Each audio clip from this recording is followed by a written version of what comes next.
Hey everyone, my name is Aaron and welcome to Quitting Weed Together.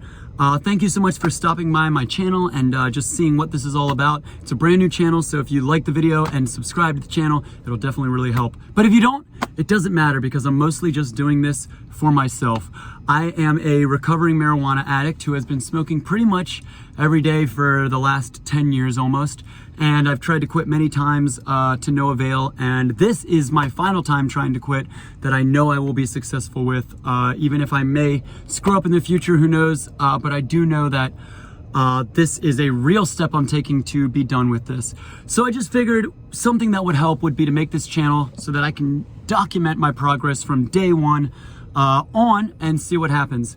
So this is the first full video I've made for the channel, and I just wanted to be able to explain a little bit what this channel is, what it's going to be, and my personal story on why I am quitting marijuana. It is the thing I love more than almost anything in the entire world, and it has been a part of my life for, like I said, almost a decade now. Let's just start from the beginning. I grew up in a pretty religious home, a very religious home. Never drank or any of that stuff until I was 21. And still to this day, I don't have any sort of problem with drinking. It's very specifically marijuana. Last night, my wife and I decided we would get a bottle of wine and drink some wine together while watching a movie. And we made it through about this much of the bottle and still had both of our glasses pretty much full by the end because we're not drinkers. And it's so interesting to me how one substance I can just not care at all about, and then another substance, marijuana, can completely take over my life to the point that it is really, really hard for me to go without it. So a little bit of a flashback when the first time I ever smoked weed, it was back in college, and I smoked it one time in between two classes with a friend who told me that it would make the next class be way better. I am a musician, and so this was back when I was studying music in school and I had jazz band. And so he was like, dude, I'm telling you, jazz band's awesome. If you smoke weed, you're gonna love it.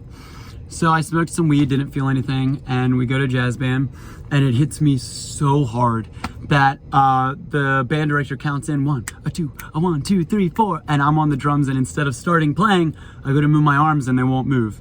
And I'd never experienced anything like this before because I'd never done any drugs and never been, super intoxicated, even on alcohol to that point or anything.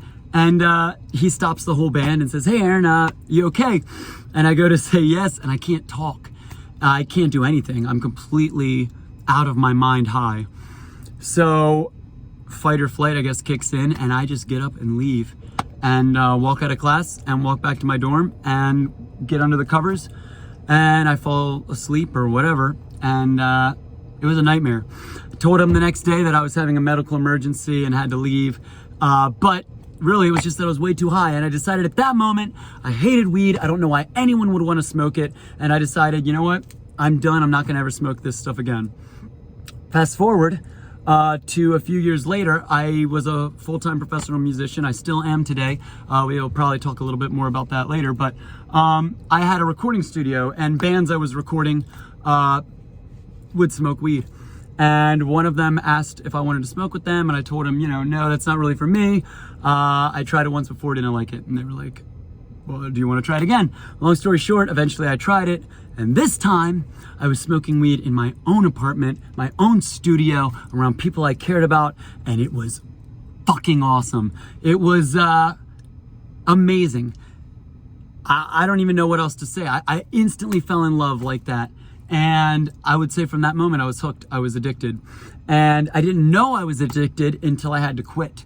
For the first time I had to quit was a few years later. I got caught in the state of Virginia, probably in 2013 or so, maybe 2014, with less than a gram of weed. It was 4 of us in a car, and we got caught with one bowl that already had burned weed in it, and all 4 of us got charged, and I had to go to drug classes twice a year and, piss test, all that stuff.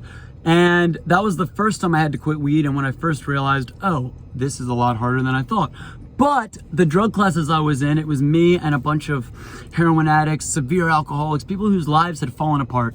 And the reality was, at that point, my life was going excellent. It's still going great, but even with weed at that point, I had no reason to want to stop. It made me creative. It made me excited. I was doing what I loved for a living and doing it well. I wasn't the type of stoner that just didn't do anything, because people will say weed makes you lazy.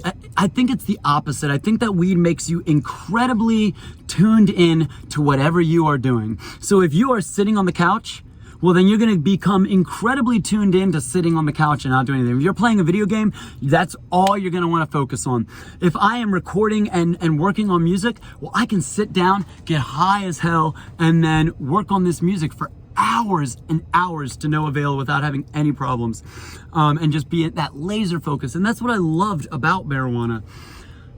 So then it just was awesome for a long time until it wasn't.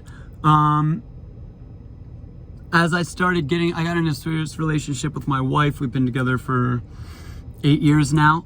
And it was, first it was a little bit of a problem in our relationship because she was very anti-weed, and I would find myself stupidly lying to her about it.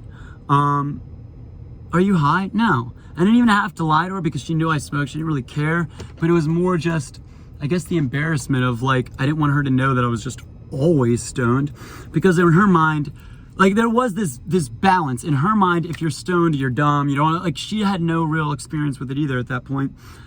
And so we didn't have that balance at that point. Fast forward to now, I mean, my wife and I can smoke together and we have an awesome time, and she could maybe smoke once a week or even less and never think twice about it. That is impossible for me. We have two very different brains when it comes to marijuana. So, basically all of these things happen, and it leads me to the point where a couple, maybe 5 years ago or so, I am a full-time singer professionally, pay all my bills that way. I'm really lucky to have that job. I'm actually in my band van right now. But weed is not good for my voice, and I've known that, and it is what it is. At least it was what it was. But I developed 2 polyps on my vocal cords that I have to get surgically removed. I'm actually getting them removed a month from now. So I'm not sure what I'll be doing about videos for that month, but maybe I'll film a bunch of random stuff ahead of time. Tangent. So I have to get these polyps removed, and I can't smoke or drink or even have like lemon juice, anything acidic-y on my vocal cords for like 10 weeks realistically. 10 weeks without weed alone is a huge hard deal for me. I've needed to quit for a while now because my mental health has just completely deteriorated from the amount of weed I smoke.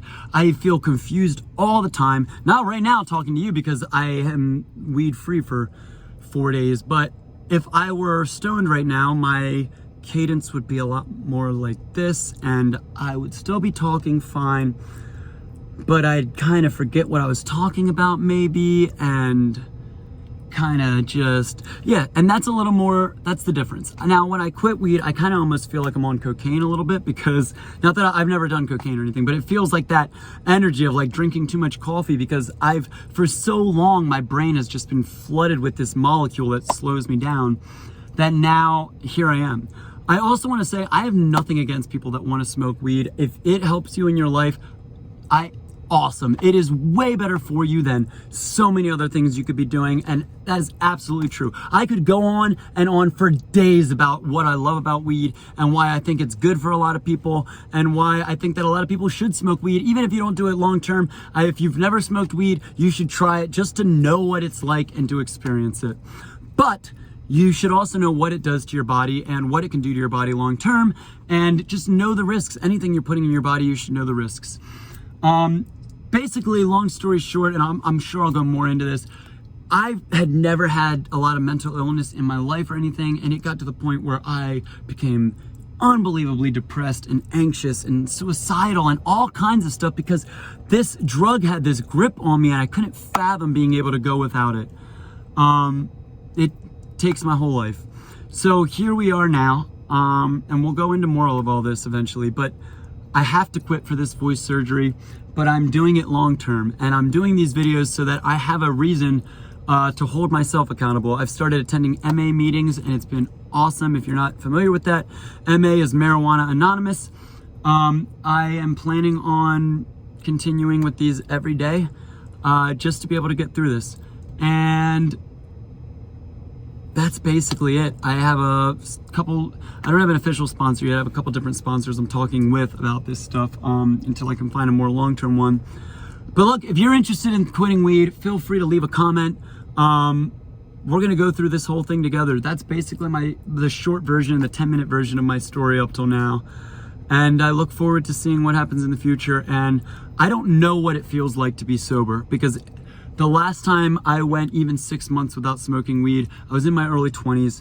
I'm 33 at this point. So I don't know what it feels like to be someone this age with where I am at life and stuff, with a sober mind. I don't really even remember what it feels like to be fully sober. This feels sober for me right now, but I'm only 4 days clean, and I know THC is still very much in my body.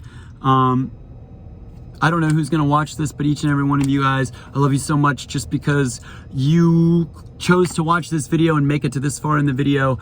And that means that this has rung true with you. It rings true with me. And again, I'm mostly doing this for me. The you I'm talking to could just be me in the future when I relapse or mess up and I go back and watch this video myself. So thank you for taking time to watch some random white dude sit in a car and talk to you about something other than politics. I'm sure when you first saw this video, you're like, oh, I don't need some other white guy screaming in a car at me. But hopefully this is something a little different and you can find some sort of comfort out of this. Bye.